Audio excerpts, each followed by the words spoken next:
Juliet, Bravo Mike. Whiskey 8 station again with your call.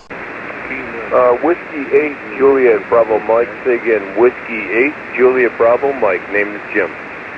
Well, I can't forget Jim. Roger. Likewise, name here is Jim. Roger. Yep, I'm a fan of the YouTube channel, and I've just connected a new mic not too long ago. It's an old Shure 51, and I just wondered how you thought it sounded. Go ahead, sir. Oh, Roger. Well, first off, what radio are you running? All right, we probably should get down to the basics, I would imagine. It's the Icon 718. Dipole, roughly a half-meter high. Go ahead. All right. I would have a couple of stock things. I suggest running engaging your compressor at about a 3 out of 10. Engage your compressor at about a 3 out of 10. Roger. Yes, sir. Yeah, it's the compressor set at stock, and I'm not running anything else. Just the mic directly into the radio with the stock compression. It's kind of a one-button thing. It's a simple radio, a little 100-watt rig. Oh, Roger. So you don't have compression or equalization? No, sir. Just the mic running raw right into the radio, and then the compression that's offered on the rig itself, and I believe it's capped at 5. I'll have to look. Oh, but it does have compression, but it's kind of like a fixed thing in or out, no adjustment to it? Roger. Yeah, it's pretty fixed. You can adjust it with different filters, but I just don't have that equipment in there. I see. And does it have a width adjustment as far as band pass width on the radio?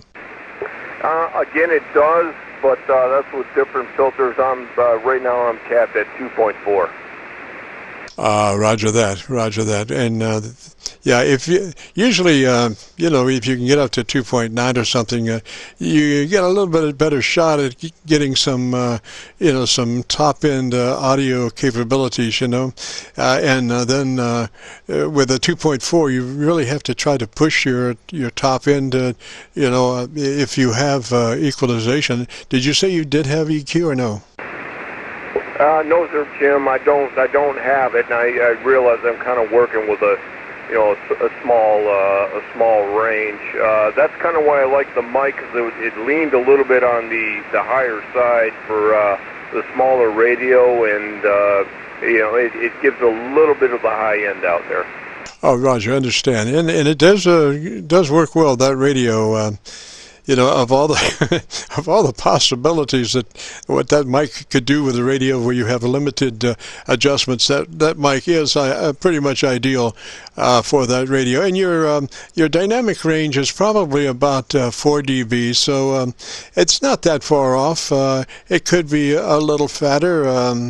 But I'm not sure exactly. Oh, well, you could probably pull up your proximity to mic. Maybe you might try it a little bit closer and pull it right up to your mouth and work past it on the side, Roger? Well, I'm getting a little bit closer to it. I can see my ALCs getting a little close to peak there, so I try to stay under that. But does that sound a little bit better? Go ahead.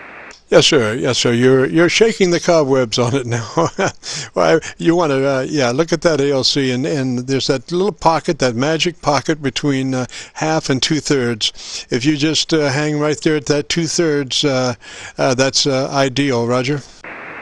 Well, I do appreciate it. Your radio always sounds good, and I'm always just so happy to see what you've got going on in the videos. You've just got a shack full of equipment. I just love to see it, and you're always a gentleman and do so well on the YouTube channel. Go ahead. Well, thank you so much, sir. Sometimes it is a lot of duress, particularly like when we start our network, and we've got somebody 1 click below and 2 clicks above, and we're running about a 60 over noise level on the frequency we're on, and we just don't see how in the world that's going to work out. But amazingly, in the next 2 or 3 minutes, it's like going through the Red Sea. You know, things clear up, and we're in the clear, Roger. Oh, I totally understand. As a matter of fact, it was funny, the last time you and I talked, I think we talked one other time before, there was somebody else that was keying up and playing, somebody was tuning and playing around, and, you know, we had the proverbial pigs in the trough, you know, a couple of KCs down and the whole deal. Go ahead. Roger, Roger. Well, I found that in immense times of trouble, I do have a couple of prayers that I do pull out, and I recite the prayers. One is for the mentally ill that find a necessity to try to block and QRM the channel. I do have a prayer for the insane. And it is, you know, I'm not calling him illiterate, you know, but he is usually responding to some kind of inspiration that he can't control, and that is probably, I guess, basically a phobia, Roger.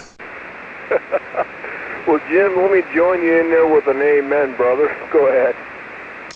Roger that. All right, sounding good, and you're doing real well with the limitations that you're facing with that radio. I would run it just like that, you know, and until you know happen to come across a 7300 in your future, maybe. Oh, believe me, I've certainly been looking at them, especially the 7300. I think that radio is going to change the market, especially in the used gear, with the amount of radio you can get for that price. It just makes the stuff that's out there got to drop down a little bit. Go ahead. Oh, Roger, and the beautiful thing about that is it has a Stonewall limiter. I mean, it is such a beautiful limiter. You can just see it. Well, like I'm looking at all day long the modulation levels on a VU meter, so I can tell by the meter. It's it's an analog meter, and I can tell what the dynamic range is, how it hangs between words, and mainly I can see the repetitive capability of the limiter to hold it at a certain point and not have a lot of blow by. It just I've got it set for 0, and when I'm listening to 7300, the peaks are hitting 0 every time consistently until Mother Nature decides to change the signal strength. But over a period of time, it just is so nice. That limiter it is, and then when you pull it to about 2/3, it just gets fatter. And no distortion, it just gets fatter, Roger. No, I totally agree with you. And, we can complain about the sunspots right now and maybe make up a couple of, a little bit of ground with some equipment and all that. But you know what? The radio's still out there. It's still, the propagation is still there. You might have to hunt and tack for it every once in a while, but it's still there. You just have to call CQ. Go ahead. Oh, that's a Roger. Now, we did do this show, started off this show in the morning time at 10:30, I think it was, 10:30 till noon. And we were getting a lot of 100 watters coming in from 300 and 400 miles away. That were just a dB or two above my noise level. They were such marginal signals that I really couldn't tell too much about what was going on in the audio. You can get into a marginal situation that far that you can't really tell precisely what that audio needs. You would want to hear it cleaner. So we did move this thing till Friday afternoons between 3:30 and 5, and in the process we picked up 5 or 6 dB of gain on the incoming signals. They're usually now about a 5 or thereabouts, a 5 or 6, which is an improvement, and so hopefully Mother Nature over a period of time will decide that the cycle is closer to her liking and will increase the capabilities.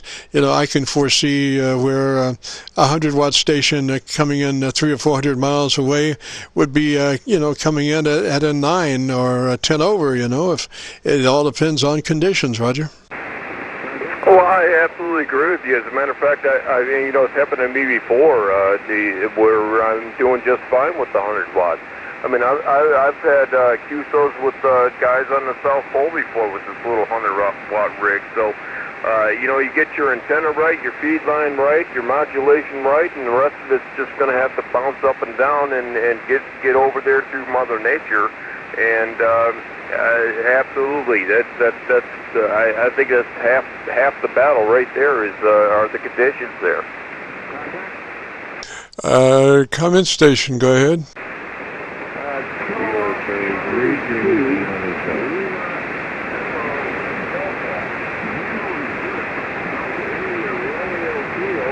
And the QTH is northern New York, along the Canadian border, not too far.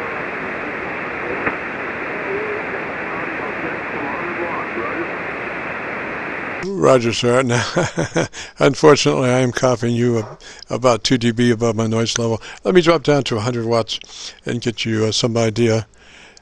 We're down to 100 watts now. We're down to 100 watts now. 1, 2, 3, 4, 5. And then back to KW. So New York, that's what 100 watts sounds this way, Roger.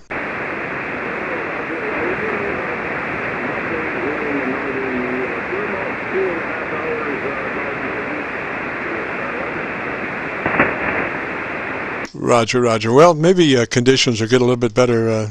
So, you know, like now, you are about a dB or 2 above my noise level. So it's pretty marginal right now, but maybe later on conditions will get better, Roger. Roger, Roger.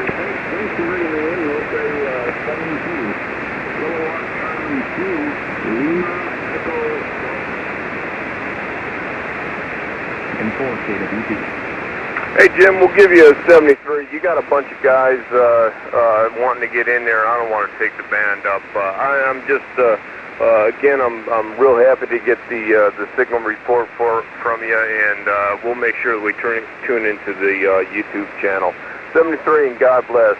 Whiskey 8, Juliet Bravo Mike. Roger, Roger. Well, you were about 12, 15 dB over on my local antenna when we are next door to Louisville, Kentucky. So you're blowing my doors off right there. So we'll say 3s, and if you get a chance, check in next Friday. This is KC9VKV in the Qso-Vlog network. Between now and 5, we are air checking. And if you'd like to hear what your radio sounds like, give us a shout. This is KC9VKV.